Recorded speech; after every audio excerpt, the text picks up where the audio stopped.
મૃદુ દાદાનો મક્કમ નિર્ણય. આપ અનેકવાર જોતા રહ્યા છો, છેલ્લા 5 વર્ષની અંદર મહત્તમ ડિમોલેશન થયું છે.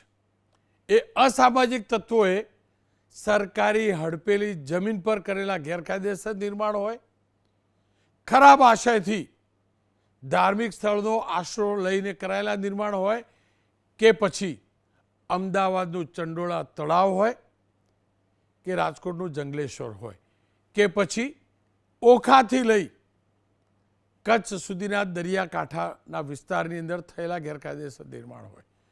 સૌથી વધુ જો કોઈ કાર્યવાહી થઈ હોય ગુજરાતની અંદર તો ડિમોલેશનની થઈ છે. અને દર ચેનલ ઉપર, દર અખબારમાં તમે ટાઇટલ પણ જોતા હશો, દાદાનું બુલડોઝર, દાદાનું બુલડોઝર, દાદાનું બુલડોઝર. પણ આ દાદાનું બુલડોઝર ક્યારે, અથવા તો સરકારનું કોઈ પણ બુલડોઝર ક્યારે અધિકારીઓના ઘર પર ફર્યું છે? તો અત્યાર સુધીનો ઇતિહાસ જોઈએ તો ભાગ્યે જ આમાં જવાબ મળે. પણ આજે સરકારના એક મક્કમ નિર્ણયથી નર્મદા જિલ્લામાં જબરજસ્ત ડિમોલેશન થયું છે. એના દ્રશ્યો જોજો તમે. આ જે બંગલા બનેલા છે, અને આ બંગલા સરકારી અધિકારીઓના છે. આ નિર્માણો સરકારી અધિકારીઓના છે. નર્મદા જિલ્લાના ગરુડેશ્વર એટલે કે સ્ટેચ્યુ ઓફ યુનિટીની આજુબાજુનો વિસ્તાર, ત્યાં વર્ષ 2019માં તત્કાલીન જિલ્લા કલેક્ટર RS નીનામાએ 13 જેટલા ઉચ્ચ અધિકારીઓને રહેણાંક હેતુથી પ્લોટ ફાળવેલા. અને પ્લોટ ફળવાયેલા રહેણાંક હેતુ માટે, અને જંત્રીના જે ભાવ હોય એમને પણ જંત્રીના ભાવ બજાર કરતાં ઓછા જ હોય, એની અંદર પણ ખાસી એવી રાહત આપીને આ ફાળવ્યા હતા. એટલા માટે ફાળવ્યા હતા કે અધિકારીઓ અહીંયા રહે, આ વિસ્તારનો વિકાસ થાય, અધિકારીઓ જ્યાં સુધી અહીંયા નોકરી કરતા હોય ત્યાં સુધી પણ ધ્યાન રહે, નિવૃત્તિ બાદ પણ એ લોકો અહીંયા રહેતા હોય તો સ્વાભાવિક રીતે જ આ વિસ્તારનો વિકાસ વધુ થાય. પરંતુ આરોપ છે કે આ 13 અધિકારીઓને જે ફાળવ્યા હતા એમાંથી 7 અધિકારીઓએ નિર્માણ કર્યા, તો 5 અધિકારીઓએ નિર્માણ નહોતા કર્યા. જેમને 5 અધિકારીઓ નિર્માણ સમય મર્યાદામાં નહોતા કર્યા, એમના પ્લોટ ખાલી રહ્યા, જેને સરકારશ્રી કરવામાં આવ્યા. કારણ કે હેતુ હતો, એ હેતુ પૂરો થતો નહોતો. પણ અહીંયા અધિકારીઓની મંશા કંઈક અલગ હતી. આરોપ છે કે બાકીના જે 7 હતા એ 7 અધિકારીઓએ, જે કેડી ભગત તત્કાલીન પ્રાંત અધિકારી અને હાલના અધિક કલેક્ટર, બીડી મોઢિયા તત્કાલીન ચૂંટણી અધિકારી નર્મદા જિલ્લાના અને હાલ ગાંધીનગર સચિવાલય ખાતે કાર્યરત છે, VV મછાર તત્કાલીન મામલતદાર અને હાલ નિવૃત્ત છે, HV ગામિત તત્કાલીન ટાઉન પ્લાનર અને હાલ સિનિયર ટાઉન પ્લાનર તરીકે એવોર્ડ શાખા ગાંધીનગરમાં છે, અને DN ચૌધરી તત્કાલીન પ્રાંત અધિકારી ડેડિયાપાડા. હવે આ જે 5 મકાન બન્યા હતા, 5 નિર્માણ થયા હતા, એ કોઈ રહેણાંક માટેના નિર્માણો એવું ધ્યાનમાં નહોતું આવતું. સંકલનની અંદર સવાલ ઉઠ્યો, અરજીઓ થઈ, તપાસ થઈ, તો ખબર પડી કે કોઈ પણ વ્યક્તિનો બંગલો હોય કે રહેઠાણ હોય તો કેવી વ્યવસ્થા હોય?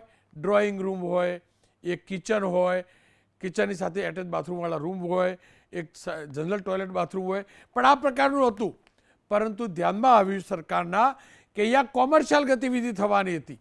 પ્લોટ ફળવાયેલો રહેઠાણના હેતુથી, અધિકારીઓએ કરેલો કોમર્શિયલ હેતુથી. જો કે આ 7 પૈકીના 2 અધિકારીઓએ અદાલતમાંથી સ્ટે મેળવેલો, પણ 5 અધિકારીઓના નિર્માણ પર આજે સરકારનું બુલડોઝર જ નહીં, પોકલેન્ડ પણ ફર્યું છે. આવા દ્રશ્યો જોઈ શકો છો.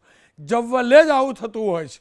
અને મેં એટલે આ શબ્દનો ઉચ્ચાર કર્યો છે, દાદાનો મક્કમ નિર્ણય.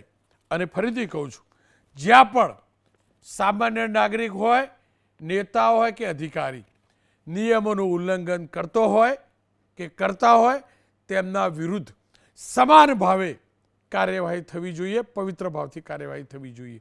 કેમ કે નર્મદામાં આ કામગીરી થઈ છે, અને કમસે કમ મેં તો પહેલી વાર જોઈ છે કે સરકારી પ્લોટ ફળવાયો હોય, હેતુ ફરક કરીને બીજું કામ થયું હોય, અને સરકારે આટલી જબરજસ્ત કાર્યવાહી કરી હોય. આ બંગલા પર તમે જોઈ શકો છો, સરકારી બાબુઓના બંગલા છે. બંગલાને મકાન ગણવો તો મકાન, કોમર્શિયલ ગણવો તો કોમર્શિયલ. આરોપ તો એ પણ છે અને ચર્ચા તો એ પણ છે કે આ અધિકારીઓ આ મકાનને ભાડે આપતા હતા. ભાડે પણ કેવી રીતે? હોમસ્ટે હોય ને, જે પ્રવાસીઓ હોય એના માટે આ નિર્માણ કરતા હતા. કદાચ એટલે જ સરકારે કાર્યવાહી કરી છે. આ કાર્યવાહીને કેવી રીતે મૂલવવી તે જાણવા માટે ડૉક્ટર દર્શનાબેન દેશમુખ, ધારાસભ્ય છે નાંદોદના, નર્મદા જિલ્લાથી છે. મનીષભાઈ દોશી, મુખ્ય પ્રવક્તા છે પ્રદેશ કોંગ્રેસના. મનીષભાઈ, મક્કમ નિર્ણય મેં ગણાવ્યો છે, મક્કમતાથી. પણ આખો મુદ્દો આપણે નર્મદા જિલ્લાના નાંદોદના ધારાસભ્ય દર્શનાબેન સાથેના સંવાદથી જાણી લઈએ. દર્શનાબેન, આખું આ રેકેટ હતું શું? રેકેટ સામે કેવી રીતે આવ્યું? અધિકારીઓની શું ભૂમિકા હતી અને કેવા પ્રયાસ કરવા પડ્યા આ ડિમોલેશન માટે? જી, વર્ષ 2022માં એક ન્યૂઝપેપરમાં આ સમાચાર છપાયા હતા અને એ ન્યૂઝના આધાર ઉપર વર્ષ 2023માં જિલ્લા સંકલનમાં મેં પણ એક પ્રશ્ન ઉઠાવ્યો હતો કે આ વિષય શું છે, અને એના આધાર ઉપર આ કેટલા અધિકારીઓને આ જમીન ફાળવવામાં આવી છે અને એ કયા આધાર ઉપર ફાળવવામાં આવી છે. તો એ વિષયને લઈને આજે જ્યારે નર્મદા જિલ્લાના કેવડિયા સ્થિત ગરડેશ્વરમાં જે જમીન છે એ જમીન પર જે બાંધકામ થયું છે એ બાંધકામ ગેરબંધારણીય છે અને એ બાંધકામને સરકારે તોડી નાખવા માટેનો આદેશ કર્યો છે અને એ રીતના એનો અમલ પણ થઈ રહ્યો છે. તો વર્ષ 2019માં આ સરકારી અધિકારીઓ દ્વારા સરકાર પાસે રાહત દરે જમીન લેવામાં આવી હતી, એ વર્ષ 2019માં, અને ત્યારબાદથી આજ દિન સુધી ત્યાં કશું બાંધકામ કે એવું કશું કરવામાં આવ્યું નહોતું, પરંતુ છેલ્લા 1-2 વર્ષમાં એનું આ બાંધકામની પ્રક્રિયા શરૂ કરવામાં આવી હતી. પરંતુ એ વિષયને લઈને ઘણા બધા ત્યાંના લોકોની પણ રજૂઆત હતી અને એ રજૂઆતના પગલે સરકારશ્રીમાં જ્યારે આ વાત ગઈ ત્યારે ત્યાંના જે બાંધકામ થયું ત્યારે ત્યાંના જે પંચાયત છે, પંચાયત દ્વારા પણ એમને 3 વખત આઈ થિંક નોટિસ આપવામાં આવી હતી, અને છતાં પણ નગર નિયોજનની કે કોઈક જે આપણે પરમિશન લેવાની હોય છે, નકશો મંજૂર કરવાનો હોય છે, તો આ બધી જે પ્રક્રિયા કરવાની હોય છે એ પ્રક્રિયાનો ત્યાં કોઈ અમલ થયો નહોતો. અને એના પરિણામ સ્વરૂપ કે જે હેતુ માટે એમને જમીન ફાળવવામાં આવી હતી એ હેતુ પણ સિદ્ધ નહોતો થતો અને એના લીધે શરત ભંગનો પણ ત્યાં કાયદો બન્યો અને એના લીધે આજે જ્યારે ડિમોલિશન કરવામાં આવી રહ્યું છે તો એ શરત ભંગને લીધે પણ ત્યાં ડિમોલિશન થઈ રહ્યું છે. અને એના પરિણામ સ્વરૂપ ગુજરાતના મુખ્યમંત્રી માન્ય ભૂપેન્દ્રભાઈ પટેલ સાહેબ, કે જેઓ મૃદુ પણ છે, મક્કમ પણ છે, અને દાદાનું બુલડોઝર આખા ગુજરાતમાં જ્યાં આવી રીતના બાંધકામ થતું હોય ત્યાં એમનું બુલડોઝર ફરતું જ હોય છે. તો આજે અધિકારીઓ હોય, નેતાઓ હોય, પદાધિકારીઓ હોય કે કોઈ પણ ખોટું કામ કરતા હોય એની સામે એક્શન લેવામાં ગુજરાત સરકારના માન્ય મુખ્યમંત્રી શ્રી ભૂપેન્દ્રભાઈ પટેલ દ્વારા હંમેશા આવા મક્કમ નિર્ણયો કરવામાં આવે છે અને ગુજરાતના આ મક્કમ નિર્ણયોના આધાર ઉપર જ આજે નર્મદા જિલ્લામાં પણ આ કામ થઈ રહ્યું છે.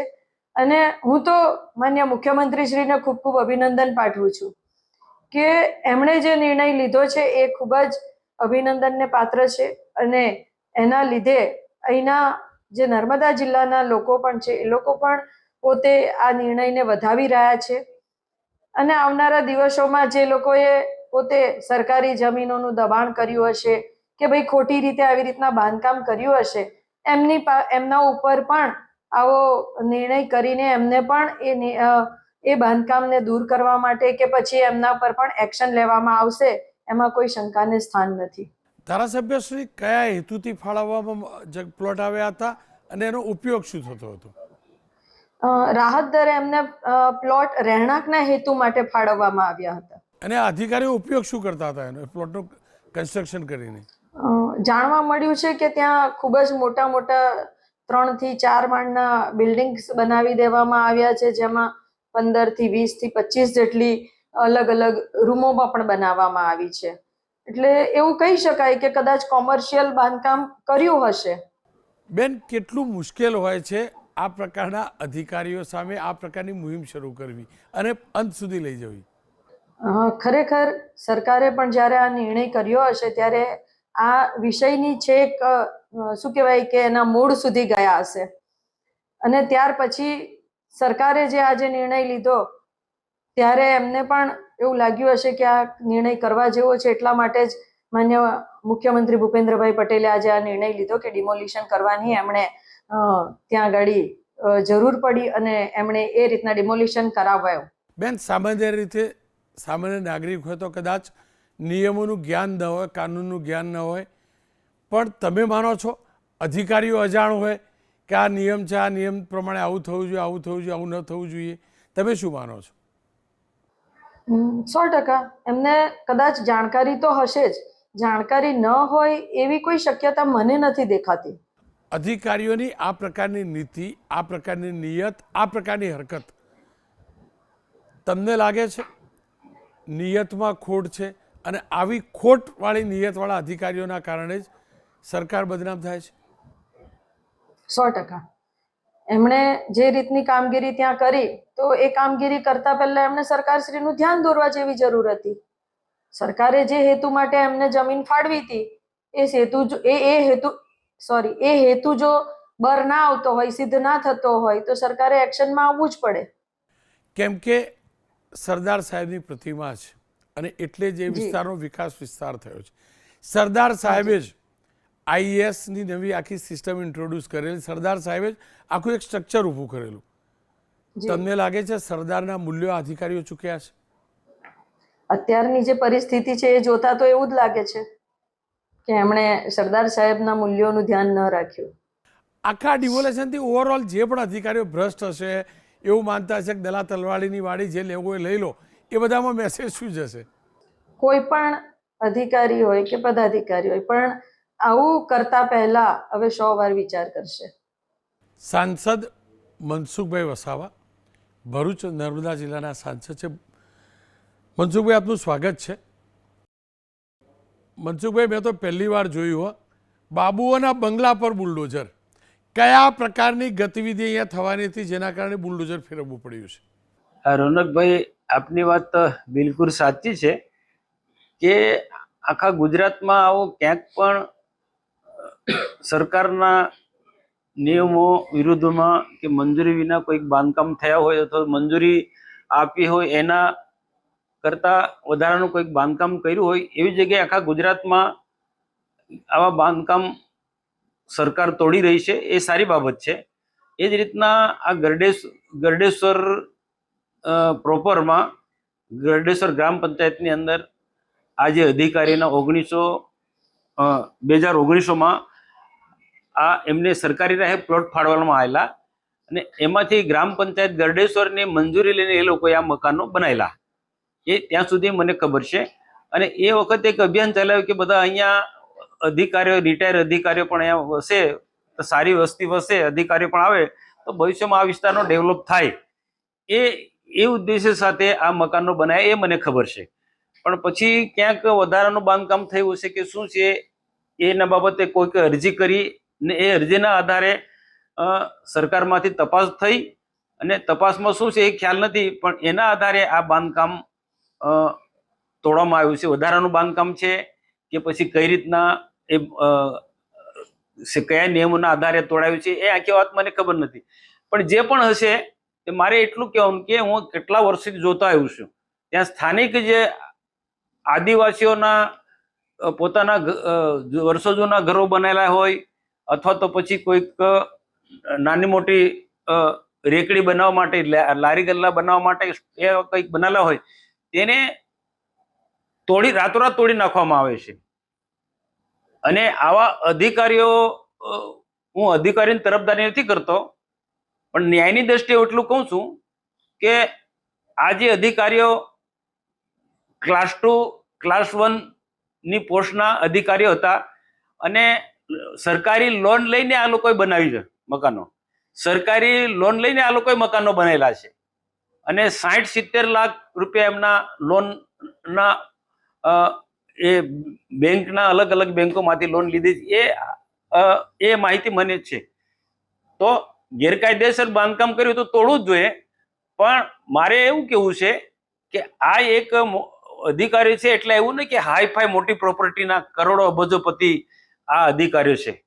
એ એક મધ્યમ વર્ગમાંથી અધિકારી બનેલા લોકો છે અને આખી જિંદગીની મૂંડીની આમાં આ મકાનોમાં બાંધકામ કર્યું છે ને એ લોકો કેટલાક મને પણ મળ્યા હતા કે નિવૃત્ત પછી આ લોકો આખા પરિવાર સાથે અહીંયા એક રહી શકે નર્મદા કિનારે અને કોઈક નાનો મોટો કોઈ ધંધો પણ કરી શકે નિવૃત્ત પછી. એ એમનો ઉદ્દેશ્ય હતો. પણ સરકારના નિયમમાં ન આવતો હોય તો તોડી શકે, બરોબર છે, પણ મારે એમ કહેવાનું કે આ અધિકારીઓના મકાન તૂટતા હોય તો એ જ ગરડેશ્વર પંચાયતની અંદર એ જ આ જે મકાનો તૂટ્યા છે અધિકારી એની સામે જ એક મોટી કંપનીનો આખો 5 સ્ટાર હોટલ બની રહ્યું છે. તો એનું બાંધકામ કરવા માટે જે પ્રકારનો જમીનોનો દુરુપયોગ થઈ રહ્યો છે, સરકારી જમીનો દબાણ થઈ રહ્યું છે અને 60-70 કરોડ રૂપિયાની ખોટી રીતના માટી પૂરી છે. તો આ માટી જે પૂરી છે એ પણ ગેરકાયદેસર પૂરી છે, ચોરીથી પૂરી છે. એ ઉપરાંત કેવડિયા વિસ્તારની અંદર પણ કેટલીક જે હોટલો આવી છે, મોટી મોટી હોટલો વાળાએ પણ ક્યાંક ને ક્યાંક એમના સ્વાર્થ માટે એમ કહી શકે સરકારી જે નિયમો છે એને તોડ્યા છે. અને બીજું ટ્રાઇબલ મ્યુઝિયમની સામે જ એક મોટી હોટલ બનાવી દીધી છે, એને ટ્રાઇબલ મ્યુઝિયમની જગ્યા પચાવી પાડી છે. પણ અને આવા તો આખા ગરડેશ્વર ગ્રામ પંચાયતની અંદર ઘણા બધા બાંધકામો નિયમ વિરુદ્ધના થયા છે. કેવડિયા વિસ્તારની અંદર પણ આમ ઊંડાણપૂર્વક તપાસ કરવા જાય તો મોટા મોટા હોટલો વાળાએ એમના સ્વાર્થ માટે કંઈક ને કંઈક રીતના જી સરકારમાં બેઠેલા લોકોના મદદથી એમના ધંધાઓ ચાલે છે. આ હોટલો જે 5 સ્ટાર હોટલો હશે કે મોટી મોટી હોટલો વાળા નાના કે મધ્યમ કક્ષાના કોઈ બિઝનેસ કરનારા લોકો આ વિસ્તારમાં આવે એવું ઈચ્છતા જ નથી. કારણ કે નાની હોટલો ચાલે, કોઈ લારી ગલ્લાના કે આ લોકોના હોટલો ધંધા ચાલે તો 5 સ્ટાર હોટલ બંધ થઈ જાય, લોકો ત્યાં જાય જ ના. તો આ આખું જે આ બધું કૃત્ય કરનારા લોકો છે કે નાની હોટલો કે મીડિયમ કક્ષાની હોટલો કે બિઝનેસ ધંધો કરનારા લોકોને જે ખતમ કરવાનો ઈરાદો મોટી મોટી હોટલો કેવડિયા વિસ્તારની અંદર આવેલી છે એ લોકોના પ્લાનિંગ છે. અહીંયા ખરેખર તો નાના રેકડી ચલાવનારા કે નાના રોજગાર ધંધા કરવાનો કોઈ સ્થાન જ નથી. હું બિલકુલ સરકારનું બેવડું વલણ ગણાય. સરકાર તમારા પક્ષની છે. હું કહું માન લો કે અધિકારી હું કહું છું કે ખોટું કર્યું, માન લો કે ખોટું કર્યું છે તો પછી સામે પેલા લોકોએ પણ ખોટું કર્યું છે. હું મનસુખભાઈ મોટું કોઈ હોટલ બની 5-6 માળીની હોટલ બનવાની છે, 5 સ્ટાર હોટલ બનવાની છે, એમાં બધું ગેરકાયદેસર થઈ રહ્યું છે. છું આ ગેરકાયદેસર છે બીજી બધી હોટલો, તો સરકાર રોકતી કેમ નથી? તમારા પક્ષની સરકાર છે, તમારા પક્ષ ધ્યાન રાખવું જોઈએ. શાસક પક્ષ તમારો છે. રોનકભાઈ જે પણ હશે એમાં સરકારનો શું છે, સરકારને કેટલીક બાબતો ખ્યાલ ના હોય. જે પ્રકારના ગાંધીનગરમાં બેઠેલા જે અધિકારીઓ છે ના, આ મોટી મોટી હોટલો સાથે જોડાયેલા લોકો છે. રોનકભાઈ, આ મોટી મોટી હોટલો સાથે જોડાયેલા લોકો છે, જેમના તાર અડેલા છે. એ લોકો આવા નાના લોકોને આવા અધિકારીને હેરાન કરું, અધિકારીને હજુ પણ તરફદારી નથી કરતો. તો કોની સાથે ભૂલ કરી છે અધિકારી? મોટી હોટલો વાળાના ખેલ છે શું? કોની સાથે તાર જોડાય છે? કોણ બચાવે છે? ગાંધીનગરમાં કોણ બચાવે છે હોટલો? એ આખો રોનકભાઈ આખો તપાસનો વિષય છે. મેં જે કીધું ને આજે તોડ્યું એની સામે જ એક મોટી આવનાર 4-5 5 સ્ટાર હોટલ બનવાની છે. એનું 60 કરોડ રૂપિયા તો માટી પુરાણ કર્યું છે. તો એ કેવી રીતના પૂરું? મતલબ એ થયો એ માટી ક્યાંથી આવી? અને આજે તોડ્યું છે એમાં રોનકભાઈ, આજે તોડ્યું એની બાજુમાં જ ટ્રાઇબલ મ્યુઝિયમ છે. ટ્રાઇબલ મ્યુઝિયમની સામે જે મેં કીધું એ પ્રકારે ટ્રાઇબલ મ્યુઝિયમની જમીન પચાવી પાડી છે, એમાં હોટલો બનાવી દીધી છે. સાંભળો મનસુખભાઈ, સાંભળો, એનો મતલબ એ થયો કે આ સરકારમાં ગોબાચારી ચાલે છે. મેં તો મક્કમ નિર્ણય ગણાવ્યો, પણ તમારા કહેવા પ્રમાણે દ્વેષમાં વાળો નિર્ણય છે. જ્યાં મોટું છે ત્યાં ખોટું ચાલે છે, તો સરકાર દોષિત છે. આ તો જો તમે કહો છો એવું જોઈએ તો બિલકુલ રોનકભાઈ, હું સ્પષ્ટ આપને કહું છું જે આદેશ આ તોડવાનો આદેશ કરનારા લોકોએ આ પણ જોવું જોઈએ. હું એમને જ કહું છું, જેને પણ ગાંધીનગરથી આદેશ કર્યો તોડવા માટે, હું એમને કહું છું તમે આ પણ ગેરકાયદેસર થઈ રહ્યું, એમને સમજણ ના પડે તો મારો સંપર્ક કરે, હું એમને બતાવું છું. આ ગાંધીનગરમાં બેઠા આદેશ તો કરી દેશે, પણ હાથે તમે ન્યાય બધાને સરખું રાખો ને. મનસુખભાઈ, આ જે તૂટી છે એની સામે જ આજે કરોડો રૂપિયાનું આખું બધું એ ગરડેશ્વર પંચાયતની અંદર, હું તો ગરડેશ પંચાયતને પણ કહું છું કે તમે કોના હિસારે આ પ્રકારનું કામ કરો છો. તમારા એ ગરડેશ્વર પંચાયતની અંદર કેટલા મોટા કૌભાંડો થઈ રહ્યા છે. મનસુખભાઈ, સરકાર તમારા પક્ષની છે, અમે લોકો ખરેખર નાગરિક. રોનકભાઈ, તમે કહો છો કોને સરકારને કેમ બધું બંધ નહીં કરાવતી? રોનકભાઈ, જે પણ હશે તે આદેશ કરનારાની સામે વાંધો છે મારે, કારણ કે સરકારને પણ આ લોકો ગેરમાર્ગે દોરે છે. સરકારને પણ આવા અધિકારીઓ આ જે તોડવાનો આદેશ કરનારા લોકો ગેરમાર્ગે દોરે છે. મનસુખભાઈ, આપનો ખૂબ ખૂબ આભાર. આશા રાખું સરકારમાં રજૂઆત કરજો. જો આવું હોય, હું તો એવું સમજતો હતો. ચોક્કસ હું રજૂઆત કરીશ. ભૂતકાળમાં રજૂઆત કરીને હજુ પણ કરીશ. કોઈ કાર્યવાહી ના થઈ તો એનો મતલબ સરકારને ધ્યાનમાં આવ્યું, સરકારે ના કરી. ગાંધીનગરમાં બેઠેલા અધિકારીને મનમાં આવે તે બધું કરે છે. ગાંધીનગરમાં અધિકારીઓ પર કંટ્રોલ નથી. જે હશે તે રોનકભાઈ, મેં સાચી વાત કહું છું. મનસુખભાઈ, આપ શાસક પક્ષના સાંસદ છો, હજી કહું છું, અને હું તો તમારી જોડે અપેક્ષા રાખું. તમારો જિલ્લો છે, ખોટું કેવી રીતે થાય મનસુખભાઈ બેઠા હોય? હું તો કોઈ બી હશે ખોટું, એમાં નાનો માણસ હશે કે મોટો માણસ હશે, ન્યાય બધા માટે સરખો હોવો જોઈએ. મનસુખભાઈ, આપનો ખૂબ ખૂબ આભાર. મારી સાથે મનીષભાઈ દોશી જોડાયા. મનીષભાઈ, જો મેં તો શરૂઆત કરેલી એટલે તો મક્કમ નિર્ણય, અને છે મક્કમ નિર્ણય. અધિકારીઓ ખોટું કર્યું તો બુલડોઝર ફર્યું. પણ આ બીજી વાત મનસુખભાઈ પાછી બીજી લઈ આવ્યા. તમે જે અત્યાર સુધી આરોપ લગાવતા હતા દ્વેષ ભાવના, એવા મનસુખભાઈ આરોપ લગાવ. બંને વાત એક સાથે આપણે મૂલવી લઈએ. આ ડિમોલેશને આપ કેવી રીતે અધિકારીઓની પોતે હેતુ ફરક કરીને નિર્માણ કરે એના ઉપરનું બુલડોઝર, અને બીજે નથી બુલડોઝર ફરતું, આ બંનેની ડિસ્કસ કરવી હતી. રોનકભાઈ, જે રીતે નર્મદાના ગરુડેશ્વર ખાતે જે રીતે દલા તલવારીની નીતિ, એટલે કે નાના માણસને 50 વાર 100 વારના પ્લોટ એના જીવનના આશરા માટે મળતા નથી, ને બીજી બાજુ અધિકારીઓ અને ભારતીય જનતા પાર્ટીના ભ્રષ્ટ શાસકો સાથે મેળા પીપળામાં જેના હાથમાં એના બાથમાં જેવી વાત કરીને આ ખેલ ચાલી રહ્યો છે, ખેલનું એક વધુ ઉદાહરણ આપની સ્ક્રીન ઉપર અત્યારે સામે દેખાયું છે. આ અધિકારીઓએ પોતે બંગલા લીધા, વસાવાની વાત છે, અહીંયા જમીન ફરવાની. બીજી બાજુ રાજ્યની અંદર અનુસૂચિત જાતિ, અનુસૂચિત જનજાતિ અને NT-DNTના લોકોને મળતું નથી, અને NT-DNTના લોકોને જે રીતે મળવા જોઈએ એ રીતના મળતા નથી લાભો, અને લાંબા સમયથી અરજી કરીને હેરાનગતિનો સામનો કરે છે, અને એમને જે તે જિલ્લાની અંદર જમીનના 50 વારના ઘરથારના પ્લોટ હોય, 100 વારના, એ મળતા નથી. આ વાત રહી ગરડેશ્વરમાં બુલડોઝર ફેર્યું, તમે કીધું મક્કમ નિર્ણય નહીં, આમાં કાંઈક જુદું રંધાણું હશે. મનસુખભાઈને પણ તમારા માધ્યમથી સાંભળ્યા, મનસુખભાઈએ બી આખી દુનિયાની વાત કીધી કે અહીંયા ગેરકાયદેસર ને ગેરકાનૂની કામ કેવા ચાલે છે, અને આદિવાસી સમાજના જે ભવ્ય ઇતિહાસના મ્યુઝિયમની વાત કરે છે, એની જમીન પણ પચારી પાડનાર લોકોને રાજકીય રક્ષણ મળે છે. જે રીતની આખી વ્યવસ્થાની અંદર મોટા પાયે ખેલ ચાલ્યો છે, અને આજુબાજુમાં ગરીબ આદિવાસીઓના ગામડા મોટા પાયે ખાલી કરાવવામાં આવ્યા છે. પણ હું એવું કહેવા માગું છું કે ગુજરાતમાં આવું અનેક જગ્યાએ છે, ખુદ ગાંધીનગરમાં આવું છે. ગાંધીનગરના મોટા અધિકારીઓ, વગ ધરાવતા લોકોએ પોતે મોટા પાયે IFSએ અને IPSએ પોતાના બંગલાની અંદર નિયમ મુજબ કરતાં મોટું બાંધકામ કરી દીધું છે, અને અનેક વખત ગાંધીનગરમાં પણ આ પ્રકારની વાત થઈ છે, અને સરકારમાં પણ આના પડ્યા છે. અનેક એવા માંધાતા લોકો જે સરકારના આશીર્વાદ નીચે છે અને મોટા પાયે ખેલ ખેલે છે, એવા લોકોને પણ નજીવા દરે બારોબાર મકાનના બંગલાઓ બારોબાર આપી દેવા આવે છે. નાનો માણસ પોતે પોતાના પરિવારનું ગુજરાન કરવા માટે આવે, એને મકાન નથી ફાળવાતું, એને એક રૂમ રસોડાનું મકાન નથી મળતું, અને બીજી બાજુ અધિકારીઓ બંગલા લઈને રૂપિયાના ટોકન ભાવે, રાજકીય નેતાઓ રૂપિયાના ટોકન ભાવે 10 રૂપિયાના સામાન્ય દરે સામાન્ય ભાડાથી મોટા મોટા બંગલા લઈને પોતાની નેતાગીરી કરે છે અને આવા અધિકારીઓ પોતાનો ખેલ કરે છે.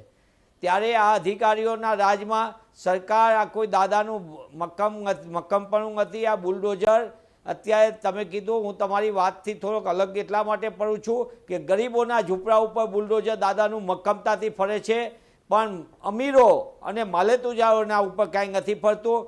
એક તરફ નાના લોકોને સંપૂર્ણપણે એના બુલડોઝરના ડર અને ભય પેદા કરીને એક પોતાની છાપ ઉજળી કરવા માટે ભાજપ સરકાર કામ કરી રહી છે. આ બુલડોઝર રાજે ગરીબના આશરા છીનવા છે. કોઈ પૈસાદારના બંગલાને બેઘર નથી કર્યા, કોઈ મોટા લોકોના ગેરકાયદેસર બિલ્ડિંગો ઉપર બુલડોઝર નથી ફેર્યા. એટલે રોનકભાઈ, આ કમનસીબી છે ગુજરાતની કે ગુજરાતની અંદર પોતાની છાપ અને પોતાનો ચહેરો સાફ કરવા માટે નાના માણસો ઉપર બુલડોઝર ફેરવીને અને ગરીબને બેઘર કરીને અને મોટા મોટા ગેરકાયદેસર જમીન માફિયાઓના બિલ્ડિંગો ઊભા થયા છે. રાજકીય પક્ષના આશીર્વાદ નીચે ભારતીય જનતા પાર્ટીની સરકારમાં ગેરકાયદેસર બાંધકામનો રાફડો ફાટ્યો છે અને જમીન માફિયાઓ લૂંટનો કારોબાર ચલાવી રહ્યા છે. એ નગ્ન હકીકત છે. પણ દુઃખ સાથે કહેવું પડે કે આ લોકો પોતાના વગ એટલી બધી છે કે જેના કારણે તેઓ ગરીબનો કોઈ અવાજ ગાંધીનગરમાં સાંભળતું નથી. મનીષભાઈ, આપનો ખૂબ ખૂબ આભાર. ખેર, ફરી એકવાર કહું છું, મેં જે કહ્યું હતું મક્કમ નિર્ણય, એ અધિકારીઓએ હેતુ ફરક કરી અને બીજા જે નિર્માણ કર્યા હોય એ આરોપ લાગ્યો એના ઉપર ફર્યા, એના અનુસંધાનમાં કહ્યું હતું. પણ હા, મનસુખભાઈ વસાવાના આરોપો અતિ ગંભીર છે. શાસક પક્ષના સાંસદ છે, અતિ ગંભીર છે. એ વાત હકીકત છે. સ્ટેચ્યુ ઓફ યુનિટીના કારણે એ વિસ્તારમાં રોજગારીની તકો વધી છે, એ વિસ્તારમાં વિકાસ થયો છે, માળખાકીય સુવિધાઓ વધી છે, એમાં કોઈ બેમત નહીં. સરકારે તમામને વળતર આપવાનો પણ પ્રયાસ કર્યો હશે, કારણ કે જ્યારે ત્યારે પ્રક્રિયા ચાલતી હતી ત્યારે મુદ્દો પણ ચાલતો હતો. પણ સવાલ એ છે કે જો ત્યારબાદ મનસુખભાઈ વસાવા કહેતા હતા એ પ્રકારે આટલા મોટા પાયે ગોબાચારી ચાલતી હોય તો એ રાજ્ય સરકારની જવાબદારી છે.